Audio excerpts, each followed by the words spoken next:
Hi everyone, this is Kajora Lovely.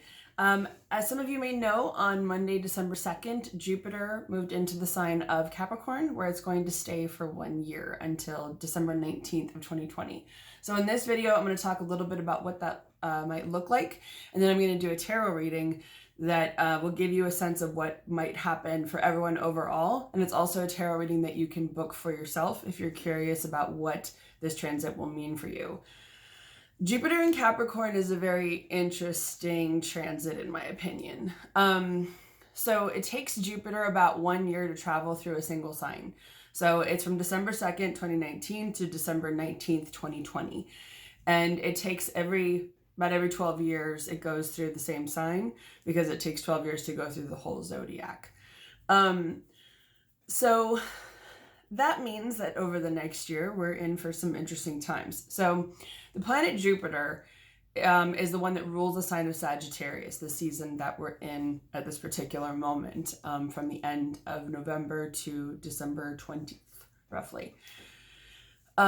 Sagittarius is a fire sign, so it's very much about action, creativity, expansion, higher learning, knowledge, travel, adventure, seeing new places, learning new things. Jupiter has been in that sign. It's a home sign for the last year, since December of last year. And it'll be in Capricorn.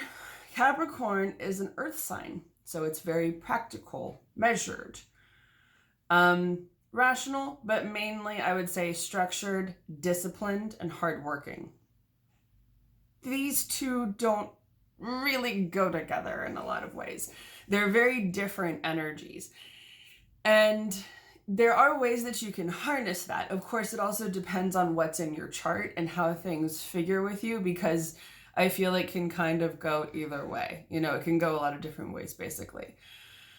The first thing I would say is that whenever you have an idea, anything creative, any adventure that you want to take, anything that you want to learn, you can always take a structured, reasoned approach to it, a disciplined approach to it. So there's that aspect where Jupiter can mean for you that you can take it and apply it and say, okay, so how can we turn this idea, all these ideas and this expansion into a structured approach?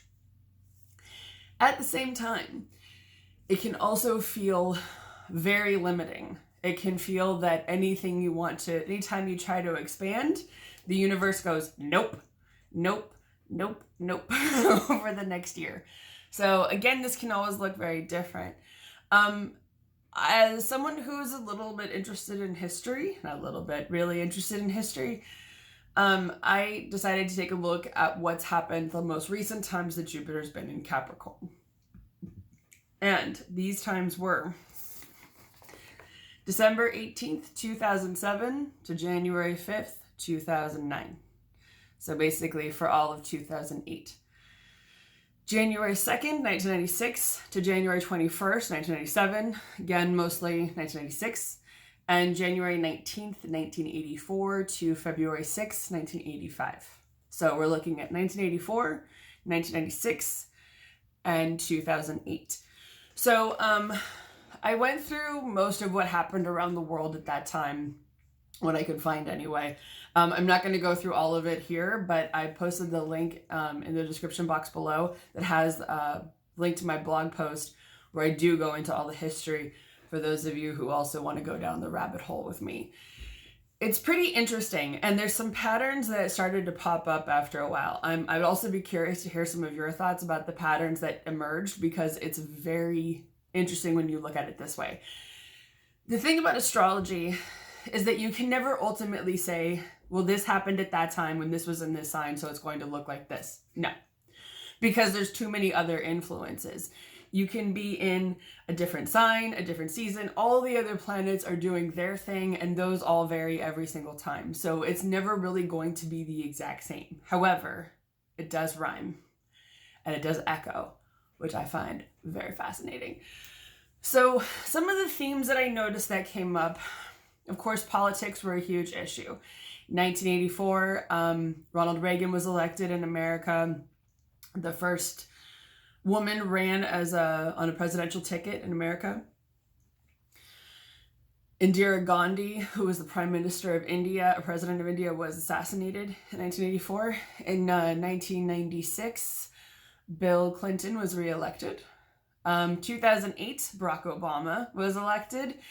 And late December 2007, about 9 days after Jupiter went into Capricorn the last time, Pakistani Prime Minister Benazir Bhutto was assassinated. In 2008, Fidel Castro stepped down. So politically, there's always some interesting things going on. What I also noticed is there's new technology that's developed that comes in. Tetris was introduced in 1984. CDs were first introduced in 1984. Apple Macintosh ran its first Super Bowl ad. There were, 1996... DVDs started to come out, which is funny because in 2008, Blu-ray was starting to take that over. Also in 1996, Oprah's Book Club came out. So you have that influenced everything. 1984, Purple Rain came out by Prince. In 2008, Prince turned 50. 1984, Prince Harry was born. 1996, Prince Charles and Princess Diana get divorced. 2008, Prince Harry had been fighting with the British Army in Afghanistan and was outed and had to leave because of his own safety. He'd been there secretly to not become a target for the Taliban. Another thing I noticed throughout all of those 3 time periods is a lot of natural disasters. And I mean a lot. Like, we're talking 30 tropical storms that hit one area, or that you have a cyclone that hits one area and then you have a massive earthquake that follows it. So there was like a cyclone in Myanmar and then this huge earthquake that was totally catastrophic in China. There are also a lot of terrorist attacks in all of them. We're talking, for some of them, IRA bombs that were successful. 2008 were the terrorist attacks in Mumbai. That you have a lot of mass shootings as well. Around the world too. We're not just talking about America, because there are some in Australia, there are some in England. Another theme I noticed is food scarcity. A lot of the natural disasters destroyed farmland, which is a big problem, because then that destroys your source of food. 1983 to 1985, there was a huge famine followed by droughts in Ethiopia. So many people died. Interestingly, to raise awareness for that, Bob Geldof orchestrated for a bunch of celebrities to get together and sing "Do They Know It's Christmas," which people I think still listen to today. And in 2008, Russia experienced food shortages, and there was one documented case of cannibalism. But and then financially, so what's interesting is that it can go, what I learned from looking at this is it can go boom or bust in Jupiter and Capricorn. Because 2008 was the Great Recession. That was when the US government had the bailout, 2.6 million jobs were lost, General Motors had to file for bankruptcy. You had a lot of horrible things that went on, and the year ended at a really low point. 1996 was a great year economically, and for America, the year ended on a high note. So it can really go either way. And that's partly because Jupiter rules luck. So in Capricorn, it can kind of vary. What's interesting when I was doing some of the research is that by the time the banks took the bailout in 2008, most of the damage had already been done. So the lesson I would say to glean from that experience is, when you see the writing on the wall, read it and act on it. Because who knows what this year will hold. 2019 has been a 3-year of expansion. 2020 is a 4-year, which is about building stability. But there's going to be a lot of change coming, because you've also got Saturn and Pluto going conjunct in January 12th, 2020. And honestly, I feel like there are going to be a lot of things changing. So part of it is having discipline. Structure will help, but also, I don't know, I feel like usual, being observant, trying to prepare. I mean, I'm sharing a lot of this information not because I want you all to be afraid. I don't. But I also feel that it would be remiss not to mention some of these things, because any little bit of preparation can help. And again, these things rhyme. So who knows what's to come in the next year? I mean, well, actually, I know someone who does. The spirit world probably has a better idea than we do because they don't have a sense of time. So in a way, they've already experienced it. So that takes me to the tarot reading. So this Jupiter and Capricorn tarot reading is one that you can also book. All that information is also below. But I'm going to do this for the world, which I've never done before as a tarot reading, much less live on, well, not live, but on camera, unfiltered. So you will see my genuine reaction, and I don't have a poker face, FYI. So this question answers these this tarot reading answers these questions. What's an overall theme or lesson for you during this transit over the next year? What's something you're meant to avoid and why? And what's something you're meant to keep in mind and why? So the tarot deck I'm using is the Antique Anatomy Tarot, which if you see my Instagram, I use and I'm kind of obsessed with. Okay. So I normally don't do it on camera, but I'm going to show you all how I call in spirits before each reading. So for those of you who don't know, I'm also a medium. And usually the way that I do this is channeling messages, which is when I start burping or do the on camera. Since I don't think you don't all want to hear me burp. And then use the tarot cards to help back up those messages, but they all kind of go together. And for those of you who are curious, the burping just happens because energy's running through me. It's a form of a clair called clairgustance. It's kind of like clairvoyance. That's knowing. Clairgustance is tasting, which gets interesting sometimes. Okay, here we go.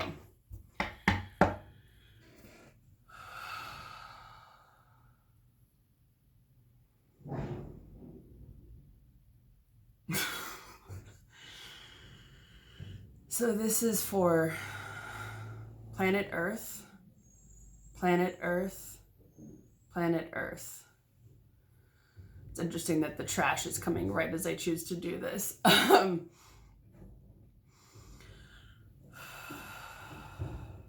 call on spirit guides, angels, ancestors, gods, goddesses, higher selves, higher powers of everyone on planet Earth.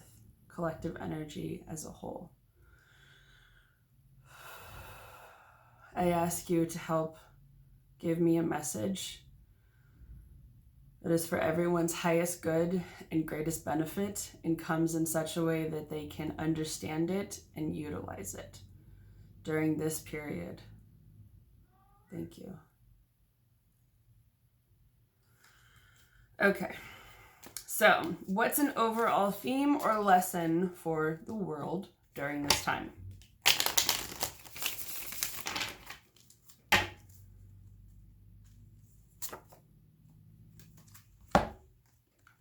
Fucking do it.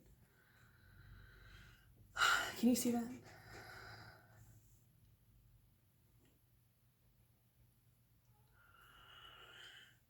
Death. So, I had a feeling. I knew it. I knew this card was going to come, and it honestly kind of freaks me out a little bit. Death is not an actual death, as I'm sure many of you know. There's so many memes about this. But death is Scorpio energy. This is Pluto energy, transformation, change, rebirth. And it's upright, which means nothing is blocking it. This change is coming in and... Sorry, it's not always bad. It's usually not bad. It's just that it's not always easy. Just be perfectly honest. Okay, so what else do you want us to know about this death card? Okay. King of Cups. So the interesting thing about this card is that it's relates to water sign energy, so emotions and feelings. The King of Cups actually means almost like keeping your cool, but it's really about your own balancing your own emotions, being in charge of your own feelings. Okay, so what is it? So even with the transformation and change, I would take that to mean it's about,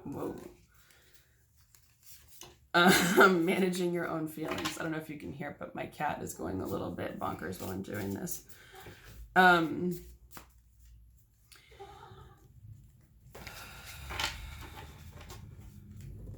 So, managing your emotions and feelings. Anything else you want to know, us to know, the world to know about this? 5 of Pentacles.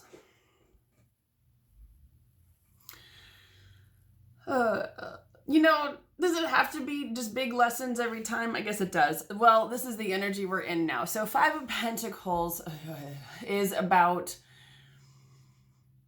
scarcity.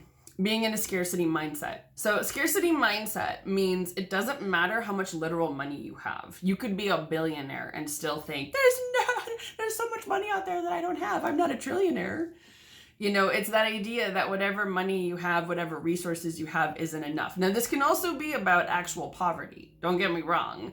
But it's sometimes about learning the lessons. 5 is a number of change, which goes hand in hand with this. Don't find it an accident that there's like so many things going on around. It feels like validation of what I'm saying, that there's all these sounds going on, which can also be a lesson about distractions from the message. But I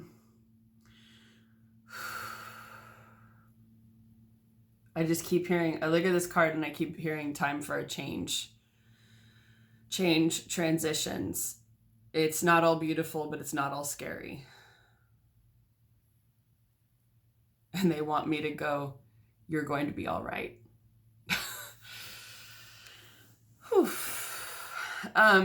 The lesson with this one is that if you look in the original Rider-Waite deck, it shows a leper and a sick old woman walking by a church in the middle of winter. There's snow, they're walking by the windows. Some people read that as being cast out into the cold. When I first learned tarot, what I learned about that was it can be about missed opportunities because they're looking down. They're not looking up at the window or at the church. They're not even seeming to acknowledge that it's next to them. Now, churches typically will take in people who are sick or infirmed or old or homeless. And so the idea is, and the light is meant to show the warmth of it. So sometimes it can be too about there are resources available that sometimes can be literally right around you that can help you out of whatever situation that you're in or can help you with whatever's going on. Because the card that comes right after that is about give and take and balance. So usually the lesson sometimes comes from the next card. Not always, but so it's something to keep in mind. So with that, I would say transformation and change is coming. Work on keeping your own emotional cool. You know, like I would say self-care. And by that, I don't mean buying stuff because who knows what's going to happen financially. I mean, take a personal day, journal, do personal inventory, talk to your close friends, see a therapist, you know, go on long walks, meditate, do whatever, talk to your spirit guides, like whatever it is that you need to do that will help you keep your emotional calm, do that. Because I feel like that will serve you. And whenever you're lost, whenever you're stuck, whenever you need guidance, ask for help. You can ask the universe, because I'm hearing them say, ask us, which I called on everybody's spirit guides and ancestors. So that's who's answering. And I know there's a lot of misinformation about this stuff out there. And a lot of people come to me in tarot readings and say, who's my spirit guide? So just real quick. You have, most of the time I'll hear numbers. With most people, I'd say the least amount of spirit guides people have is like 3. Otherwise, they can go up to like 8. Then you have your ancestors, which could be, let's just say at least 5 people. Okay. So then you're working with at least 8 spirits. Then on top of that, you have all the elementals. So you can have fairies, gnomes, trolls, all those little things, which some people don't really necessarily believe in. And then you have angels. You have gods and goddesses. You have all these other spirits who are working with you at any given point in time because they chose you. They chose to work with you. They can be your loa, you know, the spirits that you're meant to work with. A lot of cultures that really focus heavily on ancestry, such as in Japanese culture, your ancestral line probably goes way far back because you've had a lot of work with them to worship them. So at any given point in time, I would say the average person has about 20 to 25 spirits around them. Ask for help. They're listening. They're always there. And you can call them in if you feel like they're not there. But trust me, they're there. And they might give you signs once in a while to say, hi, I'm here, like sending you a bird or a butterfly or a snake or whatever animal you associate with somebody. But for the most part, I would say they're around you 24/7. So you can always ask for that help and guidance. And that's part of the lesson of the Five of Pentacles too, because that is about looking for opportunities. And I would say that's in the spirit world and in the tangible world. So it's also about being observant, keeping an eye out, keeping a lookout. Again, I feel like they're saying looking for signs and reading the writing on the wall. You know, if it doesn't feel safe, then don't go in there.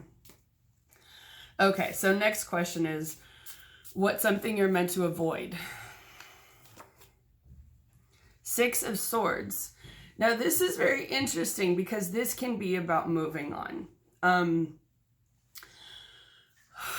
mean, the first thing, not to get like super intense with you all, but that comes to mind is suicide. Just because Six of Swords is usually about leaving a bad situation for something better. And I don't honestly think anyone's spirit guides would say don't move on.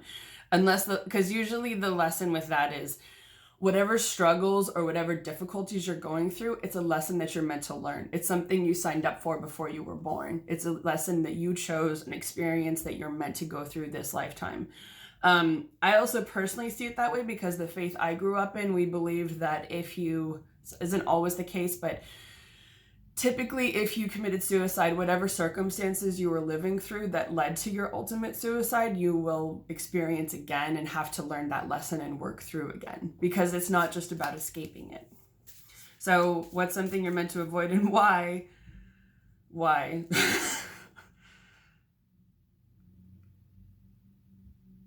That doesn't make any sense. It's the Six of Pentacles in reverse. It's interesting, 2 sixes.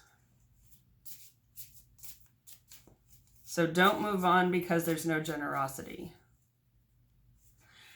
We'll see if that makes sense to you or anyone else in the near future. Can you clarify that card?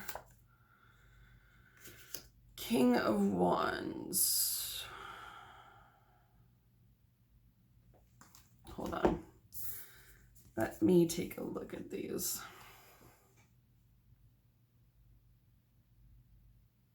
Focus on your feeling and what you want. You have the know-how to be. They're saying capable. It's possible. I don't know why they're saying the dramatic is possible. You're able to move things on even with a limp. And now I'm hearing inner knowing. I mean, the energy around this feels kind of like constricted, that there's a lot of different things going on, but at the same time, you are able to move on. So I see it as even if you get a hit in a way, whether it's literal or metaphorical, that what I'm getting from these two cards is that you have a way to move forward. That, again, even with a limp, that you're able to move forward. So it could be that whatever comes, whatever happens, they're saying is what's meant to be. Whatever's coming is what's meant to be. And, you know, it's interesting about these is these are all minor arcana cards, which are minor influences. Okay, so what's something you're meant to keep in mind? We'll end on a positive note. King of Pentacles. This is all about your own foundation, financial, career, family, friends, community, all of that. So this is about focusing on you, what you're building, what you're working toward, where you want to go, what you want to see in the world, what you want to see in the light. Okay, and why? Why are we meant to keep that in mind? Through anxiety. Well, I would say keep that in mind while you're experiencing anxiety. And it could be that the way to counter the anxiety is to move into that place of, I am strong, I am stable, I'm abundant, good things are coming for me, of staying in that positive mindset. So it's interesting. A lot of pentacles come up, which is earth energy, Capricorn. So I would say then to use that aspect to your advantage of using the discipline and structure and planning to really get your finances in order, or at least to have a plan set out, to keep that in mind as part of it. And it feels like it's sort of hard to describe, but it's not coming from a place of panic. That's the whole lesson with this card, the Five of Pentacles. It's not coming from a mindset of scarcity. It's coming from a mindset of planning. It's coming from this. I am stable. I am grounded. I am protected. I have all that I need. Everyone I love is with me. I have my family. You know, it's more moving into this certainty and knowing and feeling it, which is very interesting because usually they say with manifesting, it's not about doing it out of fear or scarcity or lack. It's not about that. It's much more of moving into the feeling of everything is okay. So another thing you can do too is visualizations or meditations where you move into that energy, where you do, I would say, detailed as much as you can, visualizations of the life that you want, or even the life that you have, and saying, thank you to the universe. I am so grateful that you have given me these things. Thank you for continuing to bring blessings in my life. There's a lot about trying to bring those things in. Okay, just want to end on one card. So in the other tarot reading, if you book it individually, I'll also include a message from your particular spirit guides for you. Those are always very fascinating.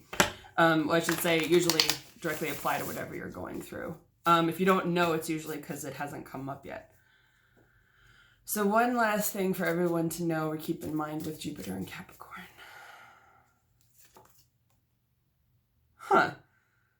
Seven of Pentacles. Interesting. So this card is about seeing how far you've come, because Capricorn is often that you're kind of climbing the mountain, working up towards something, and it always feels like it's sliding. Like no matter how far you're climbing up the mountain, you're kind of always right here. You're never here. You're just sort of around working up here. You're not really that high up. So this card is about taking stock and inventory and looking back and saying, look at all I accomplished. And sometimes even writing it down and saying, I did this and I did this and I did this. Oh, and look at this lesson I learned. Look at that lesson I learned. You know, some of you could even go through the years that you've been through, Jupiter and Capricorn, again, 84, 96, and 2008. And acknowledge the lessons you learned. Even if you had hardships and difficult experiences, what did you gain from that? How did it help you? How did it help you grow? You know, what did you learn from that? What did you experience? And it's okay if it's not all easy. You know, for me, 2008 was a really brutal year. And looking back, I thought, oh my God, look at all these things I've learned since then.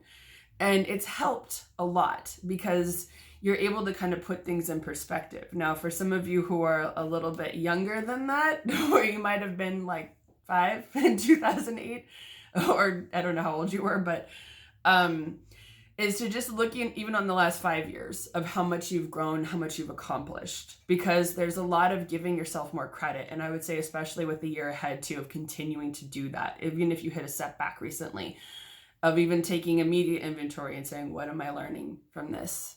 As Brene Brown says, gratitude is key. It really is. Because even if it's hard, there's a reason these lessons are coming up. There's a reason you're meant to go through this. And that's when you can ask your spirit guides, help me understand why this is going on. Help me see the lesson here. Help me acknowledge it and apply it. Because obviously this is coming up for whatever reason. And you may even have a random person say something that all of a sudden you're just like, oh, that's it. So yeah, again, if you want to book the Jupiter and Capricorn tarot reading, the link and the information is below. Also to the history for those of you who want to explore that. I wish you all, may the odds be ever in your favor in the year ahead. Take care.